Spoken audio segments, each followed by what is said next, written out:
Hello friends, welcome to our YouTube channel. जैसा कि आप लोगों को पता है, यहाँ पे हम लोग एनसीईआरटी क्लास 6 की जो हिस्ट्री है उसी समरी को डिस्कस करते हैं। हम लोगों ने 7 चैप्टर हैं उनको कंप्लीट कर लिया, उनकी रीडिंग कर ली, उनको अच्छे से समझ लिया है। टोटल जैसा कि आप लोगों को पता है 11 चैप्टर हैं। हमने आपको इसकी जो फर्स्ट वीडियो है उसमें इंडेक्स भी पूरा सेंड कर दिया था। तो यहाँ पे 11 चैप्टर हैं जिसमें आज हम लोग 8वां जो चैप्टर है उसको डिस्कस करेंगे। साथ ही फ्रेंड्स, आप लोगों को ये बात पता ही होगी कि यहाँ पे हम लोग जो एनसीईआरटी की नई बुक है हिस्ट्री की क्लास 6 की, उसके अकॉर्डिंग चैप्टर की रीडिंग करते हैं।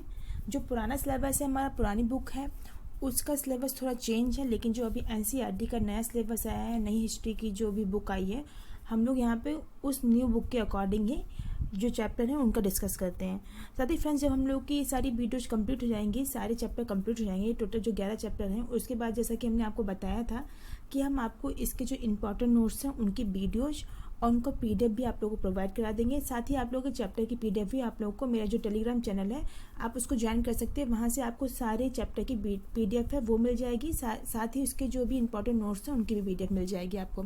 इसके साथ ही आप लोगों को पता होगा कि एनसीईआरटी जो हमारा एनटीपीसी का एग्ज़ाम है उसका नोटिफिकेशन आ चुका है, जो दिसंबर में होने को है। तो बहुत ही जल्द आपको यहाँ पे एनटीपीसी से रिलेटेड जो भी इम्पॉर्टेंट वीडियोज़ हैं, जो भी हमारी प्रीवियस क्वेश्चंस हैं या प्रैक्टिस सेट हैं, उनसे रिलेटेड वीडियोज आपको यहाँ पे मिल जाएंगी।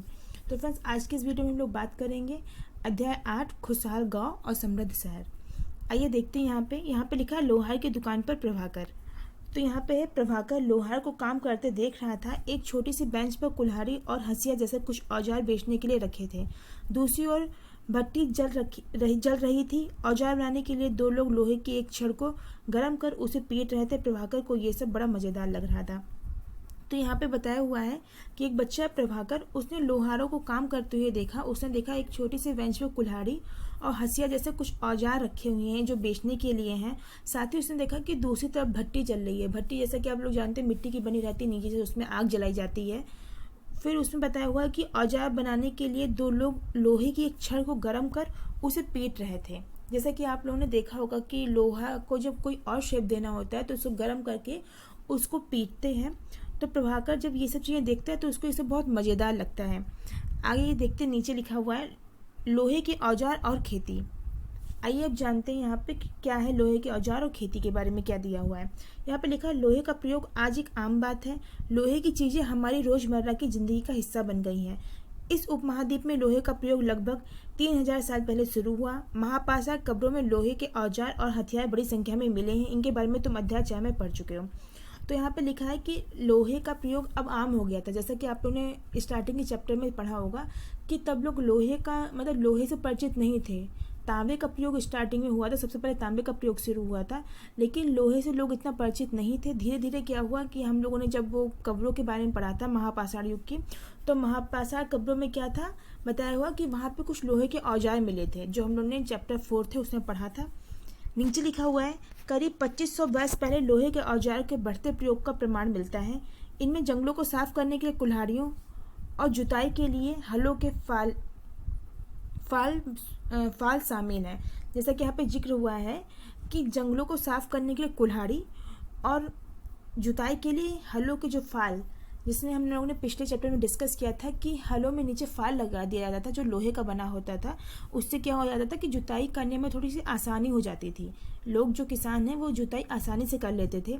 अध्याय 4 में तुमने पढ़ा था कि लोहे के फाल के इस्तेमाल से कृषि उत्पादन बढ़ गया। जैसा कि अभी हमने आपको बताया कि उससे जो जुताई है वो काफ़ी आसान हो गई थी, जो हम लोगों ने चैप्टर 5 थे उसमें पढ़ा है। तो फ्रेंड्स, यहाँ पे हम लोग जिस तरीके से रीडिंग करते हुए चल रहे हैं, जितने भी हम लोगों ने चैप्टर्स की रीडिंग करी है उनको समझा है, ये हमारे लिए काफ़ी हेल्पफुल है। आप लोगों को आगे इसका लाभ जरूर मिलेगा, क्योंकि इस तरीके से रीडिंग करने से क्या होता है कि अगर कोई क्वेश्चन ऐसा है भी जो आप लोगों ने उसको सॉल्व नहीं किया, लेकिन अगर आप लोगों ने रीडिंग अच्छे से करी है, तो अगर ऐसा कोई क्वेश्चन आपका फंस जाता है तो आप उसको आंसर कर सकते हैं। साथ ही क्या होता है फ्रेंड्स कि किसी को पढ़ने में और जानने में भले ही रुचि हो ना हो, लेकिन समझने में हर किसी की रुचि होती है। कोई भी चीज़ अगर कोई हमको समझाता है तो हर कोई उसको ध्यान से सुनना चाहता है, क्योंकि समझने में ज़्यादा अच्छा रहता है पढ़ने की अपेक्षा। अगर हम किसी बात को अच्छे से समझ लेते तो वो हमारे दिमाग में ज़्यादा दिन तक रहती है। नीचे लिखा है कृषि उत्पादन बढ़ने के लिए उठाए गए अन्य कदम, जैसे कि सिंचाई है। यहाँ पे इसे कॉर्नर पे दिया है। औजार की सूची में इन चित्रों के नाम चुनो। हंसिया, कुल्हाड़ी और सन्नरसी। लोहे की ऐसी 5 चीज़ों की सूची बनाओ जिनका तुम प्रयोग रोज करते हो। तो यहाँ पे देखिए कुछ लोहे के औजार दिए हुए हैं, ये देखिए आप यहाँ पे देख सकते हैं। नीचे यहाँ पे एक हेडिंग था जो भी उन लोगों ने पढ़ा था कि कृषि उत्पादन बढ़ाने के लिए उठाए गए अन्य कदम, जिसमें एक सिंचाई है।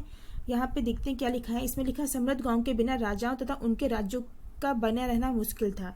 जिस तरह कृषि के विकास में नए औजार तथा रोपाई महत्वपूर्ण कदम थे, उसी तरह सिंचाई भी काफ़ी उपयोगी साबित हुई। इस समय सिंचाई के लिए नहरें, कुएं, तालाब तथा कृत्रिम जलाशय बनाए गए। तो यहाँ पे बताया हुआ है कि जिस तरह से कृषि के विकास के लिए 9 नए औजार हैं या रोपाई जैसे महत्वपूर्ण कदम उठाए गए, वहीं सिंचाई भी काफ़ी उपयोगी हो गया था। तो इसके लिए क्या किया गया कि सिंचाई के लिए क्या हुआ कि नहरें खुदवाई गई, कुएं खुदवाए गए, तालाब और कृत्रिम जलाशयों का निर्माण करवाया गया। नीचे देखते हैं, इस चार्ट में तुम सिंचाई में आए परिवर्तन दिखाए गए हैं। खाली स्थानों में सही वाक्य है। लोगों द्वारा परिश्रम किया गया, किसानों को लाभ मिला क्योंकि अब उत्पादन की अनिश्चितता घटी। कर अदा करने के लिए किसानों को उत्पादन बढ़ाया था। राजाओं ने सिंचाई की योजना बनाई और धन खर्च किया। तो यहाँ पे लिखा है राजा को सेना, महल और किले बनवाने के लिए धन चाहिए। तो यहाँ पे क्या हुआ है कि कुछ रिक्त स्थान दिए हुए हैं जो हमारे ऊपर वाक्य दिए हुए हैं, इनको इन जो खाली जगह इनमें भरना है। तो इसको आप देख सकते हैं एक बार। आप एक बार जब ऊपर इन सब वाक्यों को पढ़ेंगे तो आप नीचे इनको आसानी से कर सकते हैं। इसके बाद नीचे देखते हैं जो हमारी मेन चीज़ है, हम उन पर डिस्कस करते हैं। यहाँ पे लिखा गांव में कौन रहते थे, आइए इसको जानते हैं। इसमें लिखा इस उपमहाद्वीप के दक्षिणी तथा उत्तरी हिस्से में अधिकांश गाँव में कम से कम 3 तरह के लोग रहते थे। तमिल क्षेत्र में बड़े भूस्वामियों को बेल्ला, साधारण हलवालों को उड़वार और भूमिहीन मजदूर दास, कडेसियार और अदमई कहलाते थे। तो फ्रेंड्स इसको ध्यान रखिएगा, ये हमारा काफ़ी इंपॉर्टेंट है। इसमें लिखा हुआ है कि इस उपमहाद्वीप के दक्षिणी तथा उत्तरी हिस्से के अधिकांश गांव में कम से कम 3 तरह के लोगों का यहाँ पर वर्णन हुआ है कि 3 तरह के लोग रहते थे।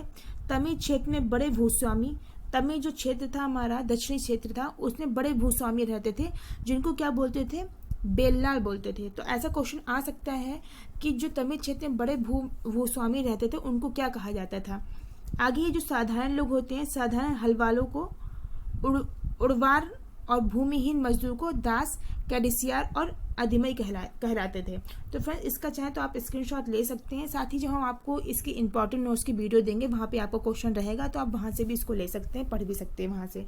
नीचे लिखा है देश के उत्तरी हिस्से में गांव का प्रधान व्यक्ति ग्राम भोजक कहलाता था।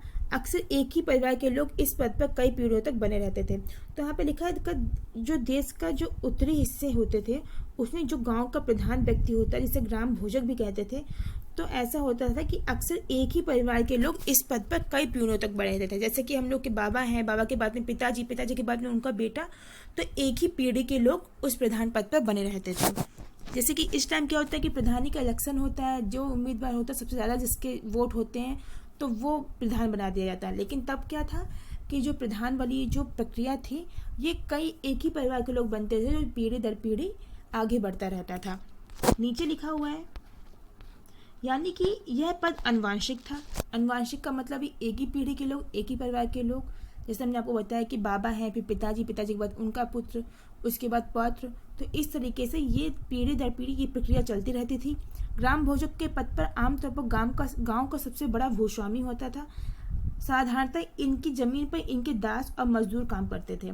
तो यहाँ पे लिखा है कि ग्राम भोजक या ग्राम प्रधान का जो पद था आमतौर पर गाँव का सबसे बड़ा भूस्वामी होता था। तो यहाँ पे क्या बताया हुआ है कि जो गांव का प्रधान होता था वो क्या होता था, एक तो वो गांव का सबसे बड़ा भूस्वामी होता था, मतलब कि वो सबसे बड़ा, उसके बाद जमीन का सबसे बड़ा हिस्सा होता था, सबसे बड़ा वो जमींदार भी कहा जा सकता है उसको, वो प्रधान भी होता था, साथ ही वो ग्राम भोजक भी होता था।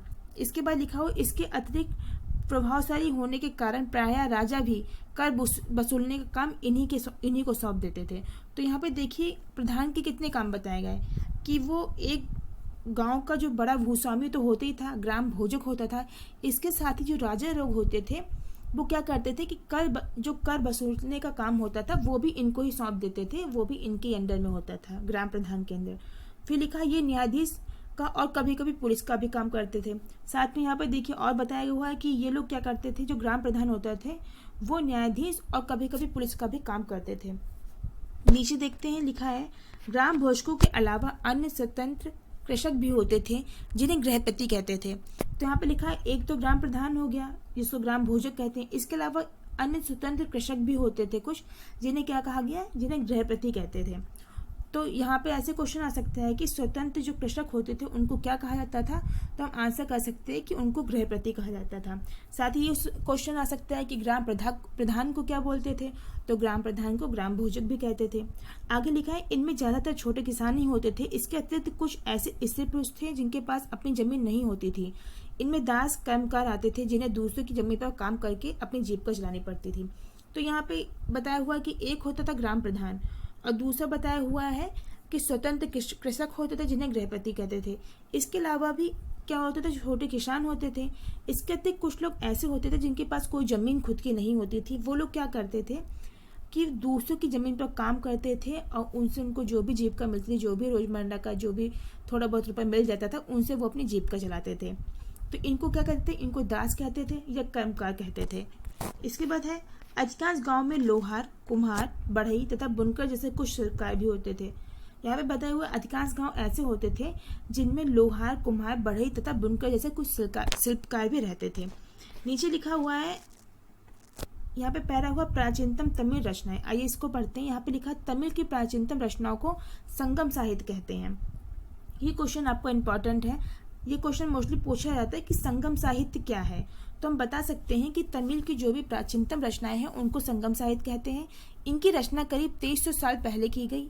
इन्हें संगम इसीलिए कहा जाता है क्योंकि मधुरे देखो चित्र 7 पृष्ठ 105 के कवियों के सम्मेलन में इनका संकलन किया जाता है। तो यहाँ पे बताया हुआ है कि इनको जो है वो संगम क्यों कहा जाता है, जैसे कि ऊपर वर्णन है।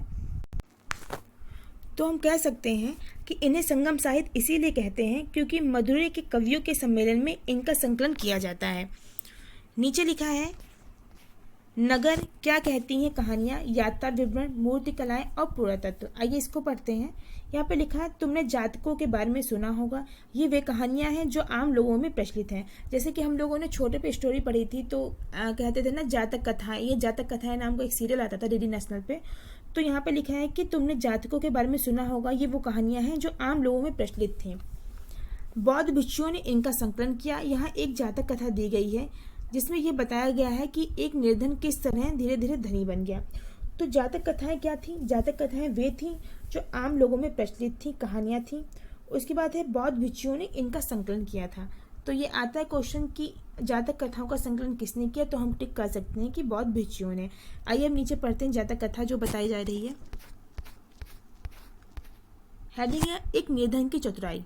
आइए इसको पढ़ते हैं। इसमें लिखा एक शहर में एक गरीब युवक रहता था। उसके पास एक मरे चूहे के अलावा कुछ नहीं था।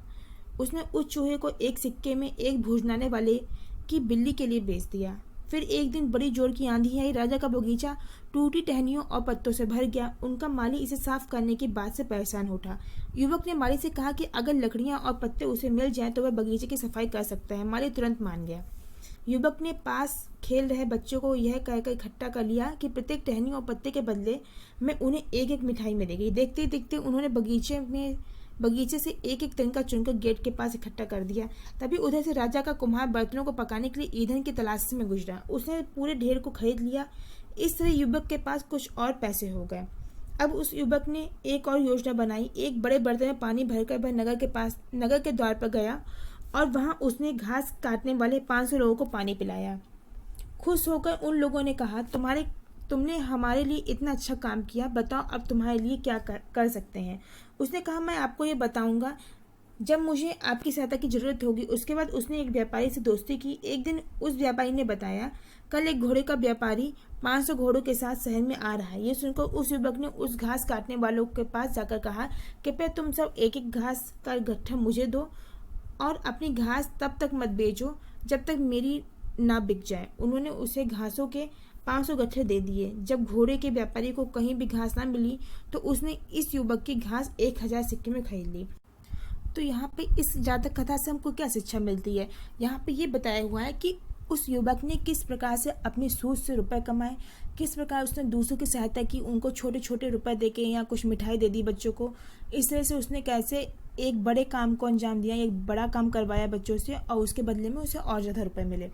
तो इस तरह बताया जा रहा है यहाँ पे कि युवक ने किस तरीके से अपनी सूझ, अपनी बुद्धि का उपयोग किया और उसने ढेर सारे रुपए कमाए। नीचे देखते हैं प्राचीन नगरों के जीवन के बारे में हमें कुछ अन्य स्रोतों से भी पता चल सकता है। शहरों, गांव या फिर जंगलों के जीवन से जुड़ी घटनाओं को मूर्तिकार कलात्मक ढंग से उकेरते थे। इन मूर्तियों को इससे ऐसी इमारतों की रेलिंग, खंभों या प्रवेश द्वारों में सजाया जाता था जहां लोग आते थे। तो यहाँ पे लिखा है कि प्राचीन नगरों के जीवन के बारे में हमें कुछ अन्य स्रोतों से भी पता चल सकता है। जैसे कि क्या है कि शहरों, गांव या फिर जंगलों के जीवन से जुड़ी घटनाओं को मूर्तिकार कलात्मक ढंग से उकेरते थे। वो क्या करते थे, इन मूर्तियों को ऐसी इमारतों की रेलिंग, खंभों या जैसे कि किसी भी चीज़ का प्रवेश द्वार है जहाँ से एंटर करते हैं, उन पर सजाया जाता था जहाँ से लोग आते जाते रहते थे और उनको देख सकें वहाँ पर। यहाँ पे देखिए दिखाया हुआ है, दिल्ली से मिला बलय कूप हड़प्पा की जल निकास व्यवस्था से ये कैसे भिन्न है। यहाँ पे देखिए ये बलय की तरफ से इस तरह से देखिए बना हुआ है, जिनको बलय बोला जाता है। तो ये क्या है, दिल्ली में मिला एक बलय कूप है। इसके बारे में पढ़ते हैं। सांची की मूर्तिकला, यह मध्य प्रदेश में स्थित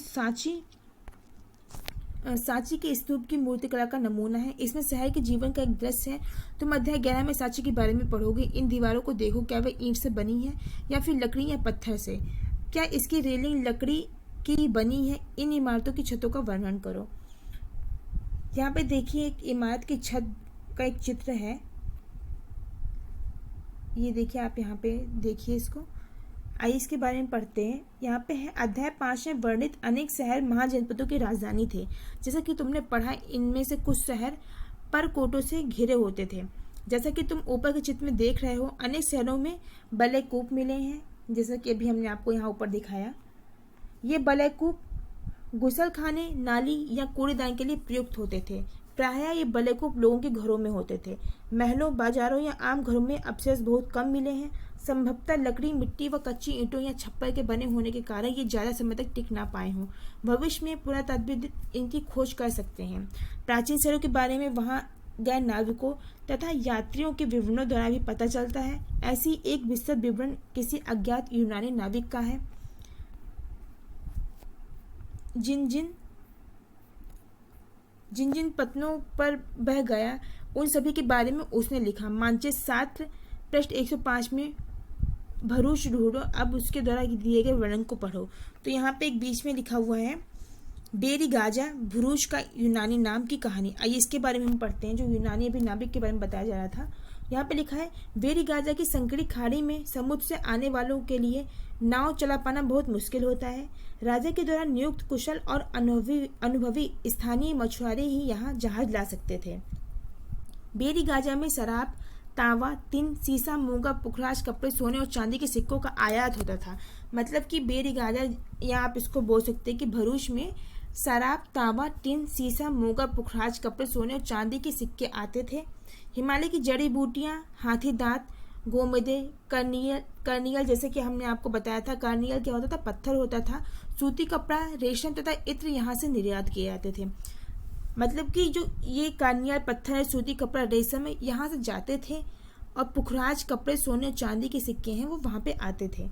इसके बाद लिखा है, राजा के लिए व्यापारी विशेष उपहार लाते थे। इनमें चांदी के बर्तन, गायक, किशोर, सुंदर औरतें, अच्छी शराब तथा उत्कृष्ट महीन कपड़े शामिल थे। अब नीचे लिखा है यहाँ पे आहत सिक्के, जैसे कि हमने बताया था आहत सिक्के सबसे पहले प्रचलित हुए थे। यहाँ पे लिखा आहत सिक्के सामान्यतः आयताकार और कभी कभी वर्गाकार या गोल होते थे। ये या तो धातु की चादर को काटकर या धातु के चपटे गोलिकाओं से बनाए जाते थे। इन सिक्कों पर कुछ लिखा हुआ नहीं था, बल्कि इन पर कुछ चिन्ह ठप्पे से बनाए जाते थे, इसीलिए ये आहत सिक्के कहलाए। ये सिक्के उपमहाद्वीप के लगभग अधिकांश हिस्सों में पाए जाते हैं और ईसा की आरंभिक सदियों तक ये प्रचलन में रहे। तो यहाँ पे बताया हुआ कि जो आहत सिक्के हैं ये उपमहाद्वीप के लगभग अधिकांश सिक्कों में पाए जाते हैं और ईसा की आरंभिक सदियों तक ये प्रचलन में रहे। यहाँ पे लिखा है, सिक्कों के बारे में दिया हुआ है। पृष्ठ 82 पर दी गई कहानी में तुमने देखा कि किस तरह सिक्कों के आधार पर संपत्ति का मूल्यांकन किया गया। पुरातत्वविदों को इस युग के हजारों सिक्के मिले हैं। सबसे पुराने आहत सिक्के थे, हमने बताया ऐसे कि सबसे पहले प्रश्न आहत सिक्कों का हुआ था, जो करीब 500 साल चले। इसका चित्र नीचे दिया गया। चांदी या सोने के सिक्कों पर विभिन्न आकृतियों को आहत कर बनाए जाने के कारण इन्हें आहत सिक्के कहते थे। इनको बताया हुआ कि आहत सिक्के क्यों कहा जाता था, क्योंकि चांदी या सोने के सिक्कों पर विभिन्न आकृतियों को आहत कह सकते हैं या दबा कर बनाए जाते थे, इसीलिए इनको आहत सिक्के कहा जाता था। देखिए नीचे यहाँ पे दिए हुए हैं ये 2 आहत सिक्कों के चित्र हैं। इन पे चांदी या सोने के जो सिक्के होते थे उनको दबा करके कोई आकृति बनाई जाती थी, जिसका इनको आहत सिक्के कहा जाता था। नीचे देखिए लिखा है विनिमय के अन्य साधन। आइए इसको पढ़ते हैं। संगम साहित्य की इस छोटी सी कविता को पढ़ो। खेतों के सफ़ेद धान गाड़ियों पर लादे जा रहे हैं।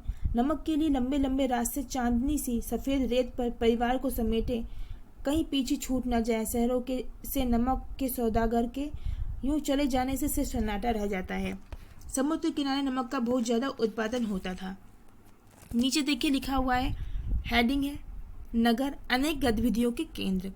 आइए अब नगर के बारे में भी जानते हैं, ये किस तरीके से अनेक गतिविधियों के केंद्र थे। यहाँ पे लिखा है अक्सर नगर के कई कारणों से महत्वपूर्ण हो जाते थे। उदाहरण के लिए मथुरा, ये 2500 साल से भी ज़्यादा समय के लिए एक महत्वपूर्ण नगर रहा है, क्योंकि यहाँ यातायात और व्यापार के 2 मुख्य रास्ते पर स्थित था। इनमें से एक रास्ता उत्तर पश्चिम से पूर्व की ओर था, दूसरा उत्तर से दक्षिण की ओर जाने वाला था। शहर के चारों ओर किलेबंदी थी, इसमें अनेक मंदिर थे। आसपास के किसान तथा पशुपालक शहर में रहने वालों के लिए भोजन जुटाते थे। मथुरा बेहतरीन मूर्तियां बनाने का केंद्र था। तो यहाँ पे वर्णन मथुरा का हुआ है कि ये जो मथुरा था वो बेहतरीन मूर्ति बनाने का एक तो केंद्र था, साथ ही ये व्यापार की दृष्टि से बहुत ही ज़्यादा इम्पोर्टेंट था, क्योंकि यह यातायात और व्यापार के 2 मुख्य रास्तों पर स्थित था। जैसे कि यातायात और व्यापार के मुख्य रास्ते, उसके बीच में मथुरा पड़ता है। तो किस तरीके से कि यहाँ पे बताया हुआ है, इनमें एक रास्ता उत्तर पश्चिम से पूरब की ओर था। बताया हुआ है कि उत्तर पश्चिम से एक रास्ता पूरब की ओर था, यहाँ से आकर के इस साइड से, और दूसरा उत्तर से दक्षिण की ओर था। तो इनके केंद्र में क्या था, मथुरा बसा हुआ था, मथुरा था। तो इसीलिए मथुरा उस टाइम हर तरीके से आकर्षण का केंद्र था या व्यापार की दृष्टि से केंद्र था। लगभग 2000 साल पहले मथुरा कुषाणों की दूसरी राजधानी बना। ये इंपॉर्टेंट है कि मथुरा 2000 साल पहले मथुरा कुषाणों की दूसरी राजधानी बना था। इसके बारे में तुम अगले अध्याय में पढ़ोगे। मथुरा एक धार्मिक केंद्र भी रहा है, यहाँ बौद्ध विहार और जैन मंदिर है। ये कृष्ण भक्ति का एक महत्वपूर्ण केंद्र है, जैसा कि आप लोग जानते होंगे। आइए नीचे देखते हैं। यहाँ पे लिखा है मथुरा में प्रस्तक खंडों तथा मूर्तियों पर अनेक अभिलेख मिले हैं। आमतौर पर ये संक्षिप्त अभिलेख हैं जो स्त्रियों तथा पुरुषों द्वारा मठों या मंदिरों को दिए जाने वाले दान का उल्लेख करते हैं। प्रायः शहर के राजा, रानी, अधिकारी, व्यापारी तथा शिल्पकार इस प्रकार के दान करते थे। उदाहरण के लिए मथुरा के अभिलेखों में सुनारों, लोहारों, बुनकरों, टोकरी बुनने वाले, माला बनाने वाले और ईंट बनाने वालों का उल्लेख मिलता है।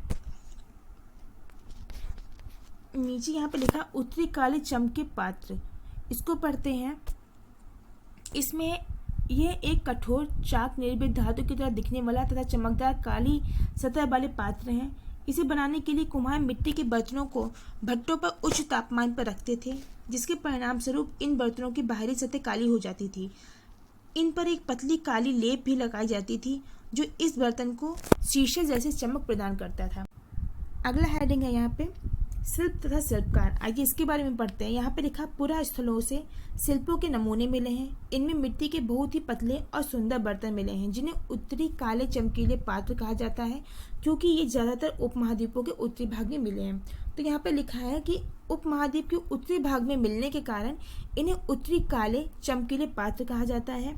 ध्यान रहे कि अन्य दूसरे शिल्पों के अवशेष नहीं बचे होंगे, जैसा कि विभिन्न ग्रंथों से हमें पता चलता है कि कपड़ों का उत्पादन बहुत महत्वपूर्ण था। उत्तर में बनारस और दक्षिण में मदुरै इसके प्रसिद्ध केंद्र थे। यहाँ स्त्री पुरुष दोनों काम करते थे। अनेक शिल्पकार तथा व्यापारी अपने अपने संघ बनाते थे, जिन्हें श्रेणी कहते थे। तो यहाँ पे ये बताया हुआ है कि जो शिल्पकार हैं और व्यापारी हैं वो अपने अपने संघ बना लेते थे, जिन्हें क्या कहते थे, जिन्हें श्रेणी कहा जाता था। इनको बोलते थे श्रेणी। जो व्यापारी और शिल्पकार हैं अपने संघ बनाते थे, इनको श्रेणी कहा जाता था। शिल्पकारों की श्रेणियों का काम प्रशिक्षण देना, कच्चा माल उपलब्ध कराना तथा तैयार माल का वितरण करना था, जबकि व्यापारियों को श्रेणियां व्यापार संचालन करती थीं। श्रेणियां बैंक के रूप में भी काम करती थीं। इसको ध्यान रखिएगा कि जो संघ बनाते थे उनको श्रेणी कहते थे, और ये श्रेणियां हैं वो बैंक के रूप में भी काम करती थी, जहाँ लोग पैसा जमा करते थे। इस धन का निवेश लाभ के लिए किया जाता था। उससे मिले लाभ का कुछ हिस्सा जमा करने वालों को लौटा दिया जाता था या फिर मठ आदि धार्मिक संस्थानों को दिया जाता था। नीचे पढ़ते हैं, लिखा है सूत काटने और बुनने के नियम। आइए इसको पढ़ते हैं। यहाँ पे लिखा है ये नियम अर्थशास्त्र के हैं। अध्याय 7 में अर्थशास्त्र का उल्लेख किया गया है। इनमें वर्णन किया गया है कि किस प्रकार एक विशेष पदाधिकार की देखरेख में कारखानों की में सूत की कटाई और बुनाई की जाती थी। ऊन, पेड़ों की छाल, कपास, पटुआ तथा सन को तैयार करने के लिए काम में विधवाओं, सक्षम अक्षम महिलाओं, भिखरियों, वृद्धों, वैश्याओं, राजा की अवकाश प्राप्त दासियों, सेविकाओं और अवकाश प्राप्त देवदासियों को लगाया जा सकता है। इन्हें इनके काम के और गुणवत्ता के अनुसार पारिश्रमिक देना चाहिए। जिन महिलाओं को बाहर निकलने की अनुमति नहीं है वे अपनी दासियों को भेज के कच्चे माल को मंगवा सकती हैं और फिर तैयार माल उन्हें भिजवा सकती हैं। वे औरतें जो कारखाने तक जा सकती हैं उन्हें अपना माल कारखाने तक तड़के ले जाना पड़ता है जहां उन्हें पारिश्रमिक मिलता है। इस समय माल को अच्छी तरह जांचने के लिए रोशनी रहती है। अगर निरीक्षक उस औरत की तरफ देखता है या इधर उधर की बातें करता है तो उसे सजा मिलनी चाहिए।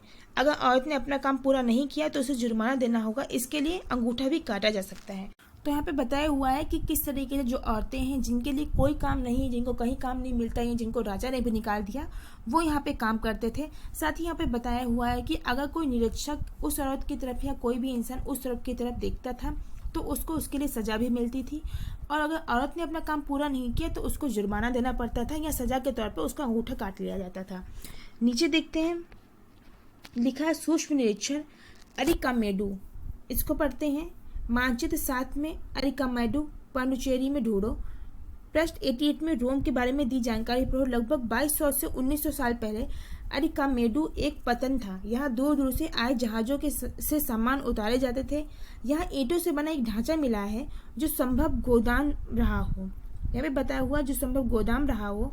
यहाँ भूमध्य सागरीय क्षेत्र में एम्फोला जैसे पात्र मिले हैं। इसको ध्यान रखिएगा कि यहाँ पे एम्फोला के जैसे पात्र मिले हैं। इनमें शराब या तेल जैसे तरह पदार्थ रखे जा सकते थे। इनमें दोनों तरफ से पकड़ने के लिए हत्थे लगे थे। साथ ही यहाँ एरेटाइन जैसे मुहर लगे लाल चमकदार पत्थर भी मिले हैं। इन्हें इटली के एक शहर के नाम पर एरेटाइन पात्र के नाम से जाना जाता है। इसे मुहर लगे सांचे पर गीली मिट्टी से दबाकर बनाया जाता था। तो यहाँ पे बताया हुआ है कि यहाँ पे क्या है, एरेटाइन जैसे मुहर लगे लाल चमकदार बर्तन भी मिले हैं। इटली के शहर के नाम पर इसे एरेटाइन पात्र के नाम से जाना जाता है। इसमें क्या होता था, मुहर लगे सांचे पर गीली चिकनी मिट्टी को दबाकर इनको बनाया जाता था। यहाँ पे कुछ ऐसे बर्तन भी मिले हैं जिनका डिजाइन तो रोम का था किंतु वे यहीं बनाए जाते थे। यहाँ रोमन लैंप, शीशे के बर्तन तथा रत्न भी मिले हैं। साथ ही छोटे छोटे कुंड मिले हैं जो संभवतः कपड़े की रंगाई के पात्र रहे होंगे। यहाँ पर शीशे और अर्थ बहुमूल्य पत्थरों के मन के बनाने के पर्याप्त साक्ष्य मिले हैं। तो यहाँ पर लिखा हुआ है कि यहाँ पर छोटे छोटे कुंड मिले हैं जो संभवतः कपड़ों की रंगाई के पात्र रहे होंगे। मतलब कपड़ों को रंगने के लिए जो पात्र रहता है तो उस टाइप के छोटे छोटे वहाँ पे कुंड भी मिले हैं। आइए यहाँ पे देखते हैं। यहाँ पे लिखा है अभिलेखित मिट्टी के बर्तन। कई बर्तनों पर ब्राह्मी लिपि में अभिलेख मिले हैं। प्रारंभ में तमिल भाषा के लिए इसी लिपि का प्रयोग किया जाता था, इसीलिए इन्हें तमिल ब्राह्मी अभिलेख भी कहा जाता है। नीचे अन्यत्र में पढ़ते हैं। यहाँ पे लिखा हुआ है मानचित्र 6 पृष्ठ क्षेत्र में रोम को ढूंढो। यह यूरोप के सबसे पुराने शहरों में से एक है। इसका विकास लगभग तभी हुआ जब गंगा के मैदान के शहर बसे रहे थे। रोम एक बहुत बड़े साम्राज्य की राजधानी था। यह यूरोप, उत्तरी अफ्रीका तथा पश्चिमी एशिया तक फैला साम्राज्य था। इसके सबसे महत्वपूर्ण शासकों में एक आंगस्टस ने करीब 2000 साल पहले शासन किया था। उसने कहा था कि रोम ईंटों का शहर था जिसे मैंने संगमरमर का बनवाया। तो यहाँ पे लिखा हुआ उसने क्या कहा था कि जो रोम था वो ईंटों का शहर था जिसने उसने संगमरमर का बनवाया। आंगस्टस और उसके बाद के शासकों ने कई मंदिर तथा महल भी बनवाए। आंगस्टस ने बड़े बड़े रंगमंडल बनवाए जिसे क्या बोलते थे, एम्फी थिएटर बोलते थे। इनमें चारों तरफ दर्शकों को बैठने की सीढ़ीनुमा जगह होती थी। यहाँ लोग विभिन्न प्रकार के कार्यक्रम देख सकते थे। उन्होंने स्नानागार भी बनवाया जहाँ स्त्री तथा पुरुष के लिए अलग अलग समय निर्धारित थे। यहाँ लोग एक दूसरे से मिलते थे और आराम करते थे। बड़े बड़े जलवाही सेतु एक्वाडक्ट्स के जरिए शहरों के स्नानागारों, फव्वारों तथा गुस्साखानों के लिए पानी लाया जाता था। तो फ्रेंड्स यहाँ पर जो हमारा चैप्टर 8 है वो भी कंप्लीट हो चुका है। साथ ही अब हमारे चैप्टर 9, 10 और 11 3 चैप्टर बचे हुए हैं। ये चैप्टर जब हमारे कंप्लीट हो जाएगी इसका मतलब है क्लास 6 की हमारी हिस्ट्री है एनसीईआरटी की वो कंप्लीट हो गई है। इसके बाद हम आपको इसकी जो भी हम लोगों ने पूरे 11 चैप्टर पढ़े इनके जो इंपॉर्टेंट नोट्स की PDF है वो भी आपको प्रोवाइड करा देंगे। साथ ही इसकी वीडियो भी हम आपको इस चैनल पर डाल देंगे। इसके साथ ही आप लोगों को पता है कि NTPC का नोटिफिकेशन आ चुका है। इससे रिलेटेड जो भी इंपॉर्टेंट वीडियोज हैं वो आपको बहुत जल्दी इस चैनल पर मिल जाएंगी। तो फ्रेंड्स मिलते हैं अगली वीडियो में अगले चैप्टर के साथ में। अपना ख्याल रखिए, खुश रहिए। Thank you.